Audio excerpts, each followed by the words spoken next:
Welcome back to another edition of the Kevin Blekicki Show in junction with the Ryan Show. I am your host, Kevin Blekicki. Today is episode 41. We have a, a show. I don't want to say it's a great show because I don't want to make this episode. I'm not looking forward to spending the next 30 minutes talking about what I'm going to talk about, but it is a show. And I guess if you don't like me and you enjoy seeing me be miserable, then maybe this might be a good episode for you. If you like seeing me happy and positive and you care about my mental health, this is not the episode for you because my teams have thrown me through the meat grinder the last couple days, absolutely ruining my mental health. But we will start off with Edwin Diaz signing with the freaking Los Angeles Dodgers of all teams on a 3-year, $69 million contract. I still can't believe it. For me personally, and along with all the people that I've been following, all the different Mets podcasts, all the different Mets beat writers and people I follow on Twitter, everyone is in agreement that the two most important things for the Mets to do this offseason were to bring back Edwin Diaz and Pete Alonso. And right now, David Stearns and Steve Cohen are not off to the greatest of starts. They've already lost Edwin Diaz. And there's several areas of this that really bother me. First off, it seems like Edwin Diaz just didn't want to be here. And you can't blame people for wanting to switch it up and go to new places. We have these parasocial relationships with our sports teams, and we feel that if they're good and, we cheer for them, that they want to be here. Maybe Edwin Diaz just doesn't like New York. Maybe he wants to play in warmer weather in LA. Maybe he wants to get a more guaranteed ring. The Mets didn't even make the playoffs last year. So I'm not knocking Edwin Diaz for making the change to go to the Dodgers, but I will consider him, a fraud, a front runner, someone who quit when the going went tough. I can call him all the names in the book that I want, and I fully support a full-throated and chested booing of Edwin Diaz when he comes to New York. It's not necessarily going to be right because Edwin Diaz has the right to sign with any team that he wants, but that doesn't mean that we have to agree with that decision. He will get booed mercilessly when he comes back to Citi Field this year, and you can't blame us. You went to the one team that is our competitor, our main competitor. The whole point of this is to be better than the Dodgers, and I'm hearing comparisons of this being like KD going to the Warriors, and I fully agree with that. It's on the same level. Edwin Diaz is the best closer in all of baseball, and instead of trying to build something with the Mets, he decided to leave and went to a guaranteed ring. And I mean, I'm not knocking him. I'm not knocking the Dodgers because I mean, I don't think that this really affects the need for a salary cap. I do think that the Dodgers are ruining baseball. I don't see any team winning another World Series for another 3 to 4 years on top of the 2 World Series that the Dodgers are playing or have already won. I think that the Dodgers aren't even competing with Major League Baseball teams at this point. I think that they're going for history. They're going for a 4-peat, a 5-peat, a 6-peat, a 7-peat. I think a 10-peat is not out of the realm of possibility. I think this team can win 10 consecutive World Series. That is the type of talent level that the Dodgers have at their disposal, and I don't see anything getting in their way because no one even remotely has the talent level that the Dodgers do. And I know that it will. You can't win a World Series on paper, but the Dodgers, I don't see them losing another World Series for another minimum 3 to 4 years. So we're talking about a 5-6 Pete. They're competing with the best of baseball history. They're not competing with teams in their division or in the current landscape of Major League Baseball. It's over. They're not competing with us. They're competing with themselves and history. The Mets are irrelevant. Not just the Mets. All the other 29 teams in Major League Baseball all are irrelevant at this point in time. The Dodgers are that OP. They're that overpowered. So this sucks. This absolutely sucks. The Dodgers did successfully ruin baseball, and this is a horrible day. And what really bothers me is that the Mets front office lied to us. They sold us a bill of goods that, the Wilpons, they were cheap owners, but Steve Cohen is the richest owner in baseball. He's going to get us any free agent that we want. Money is never going to be an issue. And the two moves that the Mets have made have been to save money.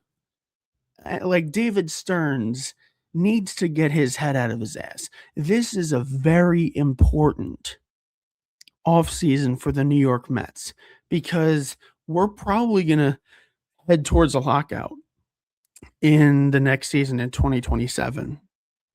And we're probably going to have at least a salary floor, if not a salary cap, implemented in Major League Baseball. So now is the time.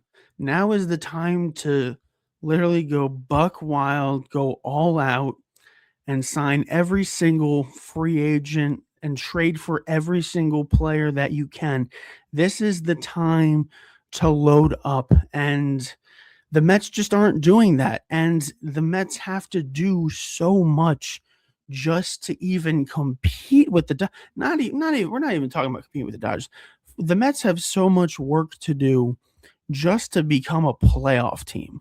If it wasn't for the Mets absolutely killing it in the first part of the season last year with their rotation, who knows how bad this team could have been. I mean, this rotation sucks ass. The bullpen is one of the worst in the league. They're terrible. And the guy that you signed this offseason as your now closer, Devin Williams, is coming off the worst season of his career.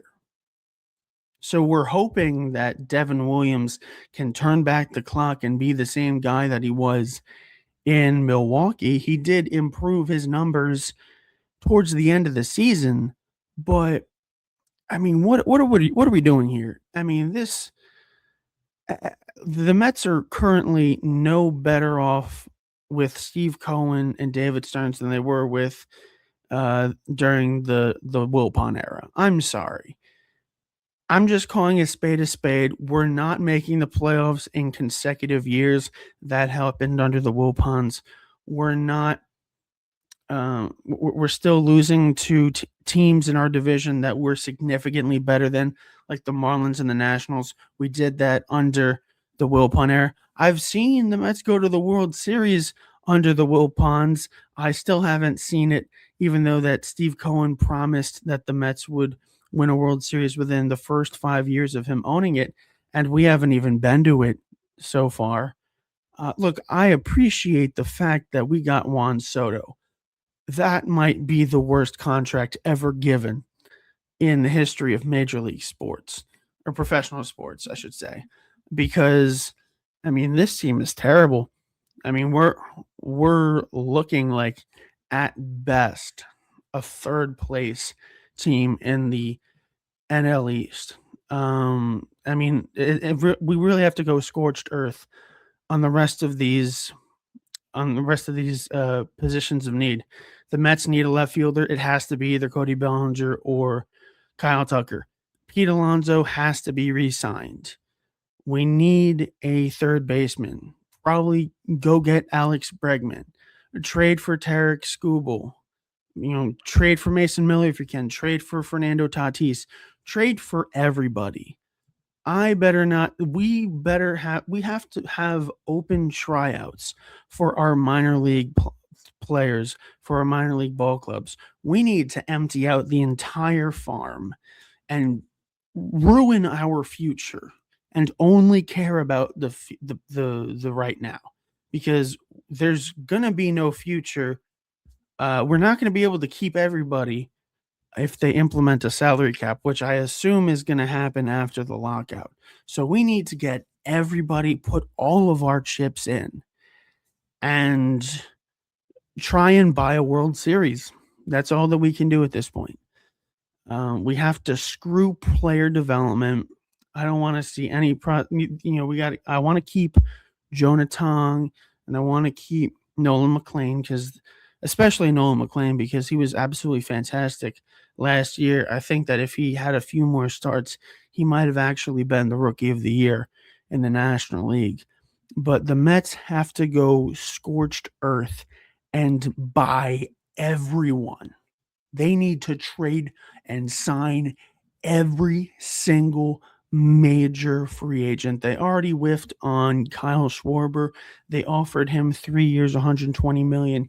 He ended up re-signing with the Phillies for 5 years and $150 million. Now, I'm not mad that the Mets didn't get Kyle Schwarber, because he doesn't really fit on this team. In a few years, assuming that the Mets re-sign Pete Alonso is going to have to be the DH for this team. And then a few years after that, Juan Soto is going to have to be the DH of this team. And you can't have two DHs, and you're not going to platoon with them. So I never really thought that Kyle Schwarber had a spot on this team, because you can't put him in the field. So as much as he would have been like the best bat to add, I don't think that it would have been a good fit for the Mets. Not to mention the fact that I think that he's a regular season player. He's a guy that's going to bash 50 home runs, maybe draw some walks, but when the going gets tough in the postseason, he doesn't really get the job done. He has won a World Series. Like, I'm not taking anything, but now at the current stage of his career, he has not proven to be big in the moment. And I'm actually surprised with the Phillies not just re-signing Kyle Schwarber, but keeping Rob Thompson, because he has failed miserably. And they should have absolutely beat the Dodgers in whatever the NLDS, NLC. I don't remember which round they played. I'm not gonna lie, I forget. Sue me. But when they played, I think it was the NLDS. When they played the Dodgers were giving they were practically begging the Phillies to win that series, and they didn't want to do that. So I think that re-signing Kyle Schwarber just kind of reinforces the Phillies. What will be the term? Chokeness? I don't know.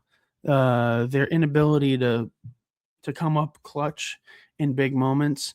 I just think that they're kind of doing more of the same, and they're running back the same lineup that has failed in the postseason time and time again. So I'm happy that Kyle Schwarber is back with the Phillies. He's going to continue to suck and choke in the playoffs, and the Phillies are never going to go anywhere. Now back to the Mets. This just sucks. This is terrible. I'm not even really necessarily mad at the Dodgers, because the Dodgers had a need that they needed to fill, and they filled it. They had one of the worst bullpens in all of baseball. They had a lot of injuries, and they had to rely on Roki Sasaki to be their closer. They had to, rely on Yoshinobu Yamamoto pitching on short rest, because they didn't trust their other pitchers. You got to give them, credit, because they're doing what they need to do. It's just, it gets to a point. Maybe you need to have a rule where you go by their MLB The Show ratings, and you can't have too many diamond players, or you can't have too many people over, an 85 overall, or a certain amount of all-star appearances. Like, there's got to be something that we can do to handcuff the Dodgers and give the rest of Major League Baseball a chance. Also, you got to blame the owners on this one for being cheap and for the fact that they let Edwin Diaz walk for 3 years, $69 million, not a fourth year, not a fifth year. I was expecting 80, 90, $100 million going to Edwin Diaz, and he didn't even get $70 million in 3 years. That is an absolute joke. But that does it for the first part of this Kevin Blekicki show. We'll be back after these messages. We are back with more of the Kevin Blekicki show in junction with the Ryan show. And at the top of this show, I mentioned that my teams have absolutely kicked the crap out of me and just really ruined my mental health. And no team has done that more in the last couple of days than the Notre Dame Fighting Irish. What they have managed to do in the span of just a couple of days is absolutely insane. They've hurt me, they've embarrassed me in front of the whole college football world, and it straight up sucks. They got left out of the 2025 college football playoff. And this is up there along with some of the most embarrassing losses that I've had as a fan of this team, because we're looking at a playoff format in which two group of five teams who are going to get smoked week one of the first round of the college football playoff have no business being in there. We all know that they're going to get blown out, and Notre Dame has to sit on the sidelines and watch as one of those two spots could have been theirs. But I'm not necessarily mad at the committee because they did what they were supposed to do. They were supposed to reward head-to-head between Miami and Notre Dame. Miami won week one, although it was 3 points. It was a close game, but a loss is a loss. And they honored it. Miami got the last spot. Notre Dame got left out. They got left out of the 12-team playoff despite being ranked in the top 12. Makes no sense. Absolutely no sense. It's absolutely a joke. It is an embarrassment to the sport. December 7th will not only be known as obviously Pearl Harbor Day, but as the day that college football died. It's a complete embarrassment of what they call this sport. They have completely bastardized it, and it is a shell of what it used to be. I will go through this playoff format up and down and just break it down because it makes literally no sense. So first off, we're going to be talking about the rotting tooth, the absolute sore on this playoff bracket that is Tulane and James Madison making it into the college football playoff. Now, there would have always been just one group of five team making it, but because the ACC champion Duke had 5 losses and is ranked below the two group of five champions, they're in the playoff and Duke isn't. So the ACC would have been left out of the college football playoff, but Miami, a team that did not even play in their conference championship, gets in over a team that won their conference championship. It is an absolute joke. Why are we playing these games? They don't matter. And the thing that bothers me most about this is that there is not a single college football conference champion that actually got rewarded for winning their conference championship. And that's going to sound crazy, but let me walk you through it. Indiana is the number 1 team in the country. They were number 2 going into the Big Ten championship game. They went in against number 1 Ohio State. They beat them 13-10. They're Big Ten champions. They went in number 2. They beat number 1, and now they're number 1. So you're thinking they beat the number 1 team. Now they're number 1. They are rewarded for their efforts. They played in the conference championship. They won. They got rewarded for that. No, they didn't. You know what their reward for being the Big Ten champions are? They don't have a home playoff game.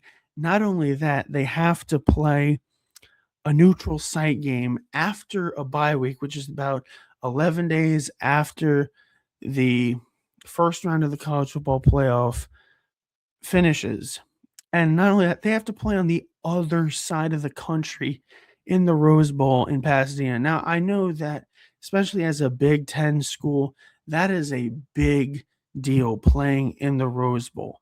It still has at least somewhat of its prestige. It's a playoff game. They're the number one team in the country. I'm sure a lot of Indiana fans' wildest dreams was seeing them in the Rose Bowl, and they're going to get that opportunity, and that's great for them. But they don't have a home game on college campuses. They are not going to be playing a game in front of a sold-out Indiana crowd, which, I mean, could you imagine how loud, how raucous, how packed, how energized their stadium would be? This is the best season that they've ever had in the history of their program. They have the second most losses in the history of college football. That stadium would be absolutely packed and rocking, and it would encapsulate everything that's great about this sport. In just a few short years, Curt Cignetti has done a great job of absolutely revamping that Indiana team, and now they have they would have a chance to play in front of their own fans in a playoff game, and now it's all taken away from them because they have to play in the Rose Bowl on the other side of the country. They did not get rewarded for being in for winning their Big Ten championship game. And now, mind you, let's talk about Ohio State, the team that lost their conference championship game. They have a 12-1 record. They lost their conference championship game. They are ranked. They are the number 2 seed in the tournament.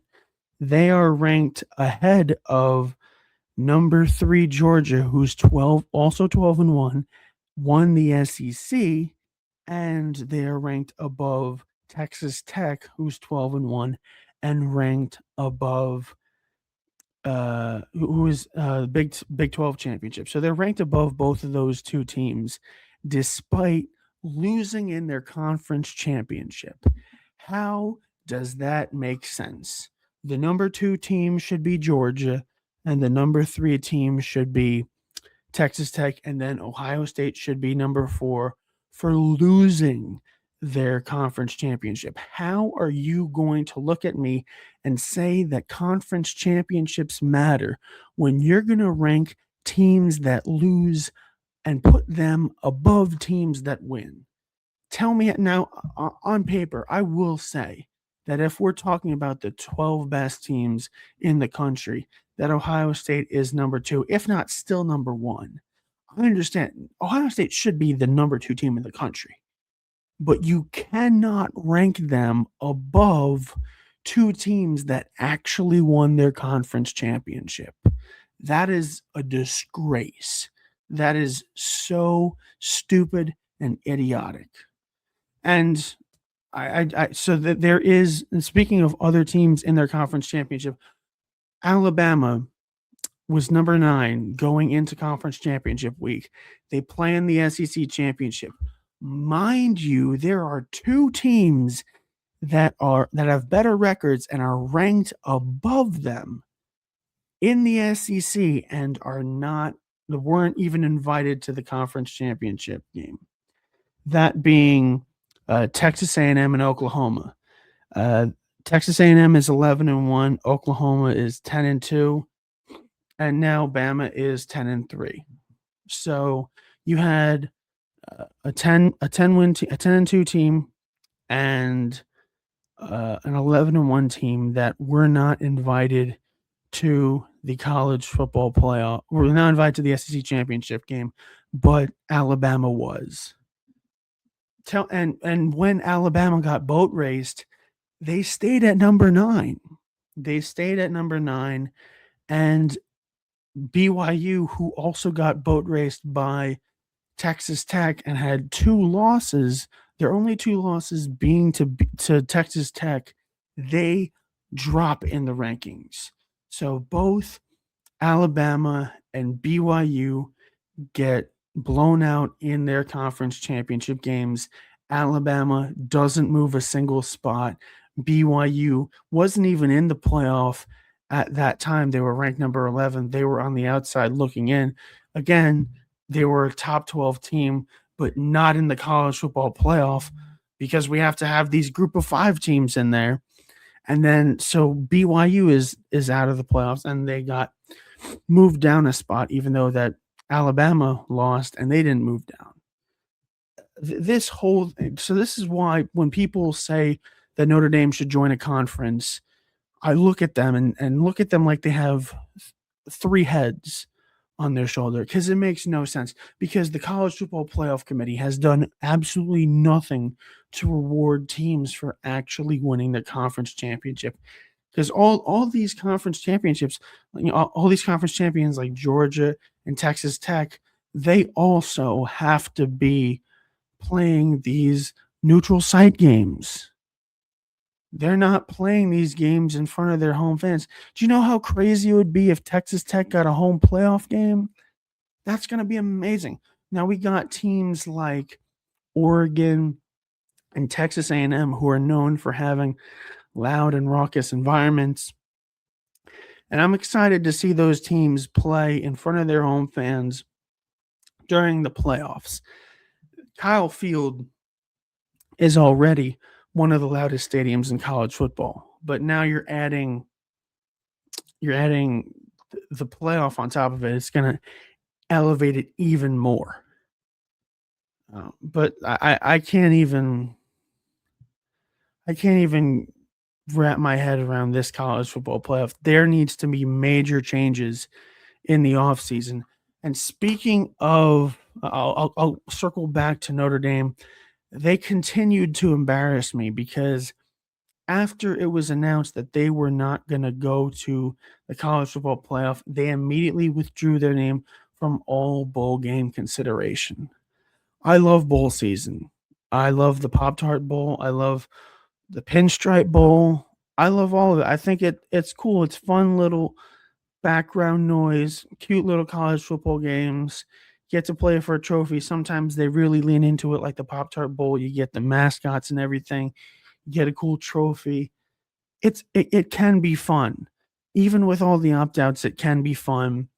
And it's a bad look on Notre Dame for just taking their ball and going home and not wanting to play in a bowl game after being left out of the playoff. Now I understand it, and at the end of the day, it was the team made the decision.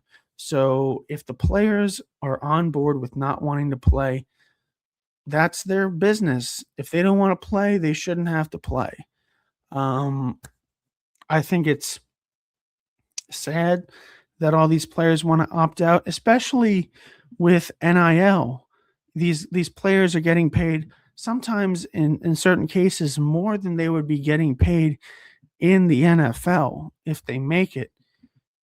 So you would think that NIL would make it so that these guys would want to play, but apparently not. It is sad. And then also on top of that, Notre Dame has an agreement that apparently they did last year, but it's going to go into effect next year, that they will get into the playoff if they are ranked in the top 12, no matter what. So if there's a group of 5 team that's ranked in the top 12 and Notre Dame is also ranked, they're getting the boot. And this doesn't apply to any other team in the college football playoff. Now, I think that you should be in the college football playoff if you're ranked in the top 12. I thought that was the whole point of this. But if they're only going to do it to Notre Dame, then they should do it to all the other schools.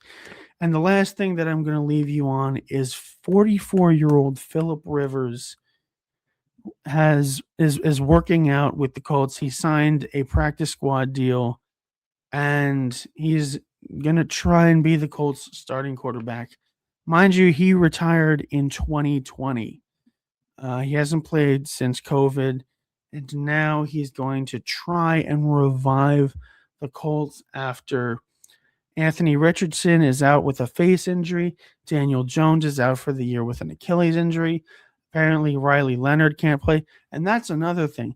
That is another down bad moment for Notre Dame fans, that Riley Leonard, who led us to a national championship appearance last year, is potentially going to be replaced by a 44-year-old literal grandpa who has a son who is older than Riley Leonard. This is the world that we live in. It is not fun to be a Notre Dame fan, but I hope that you enjoyed the show. Make sure you like and subscribe. Make sure you listen. You follow me on all platforms, and I will be with you guys next week. Thank you for tuning in.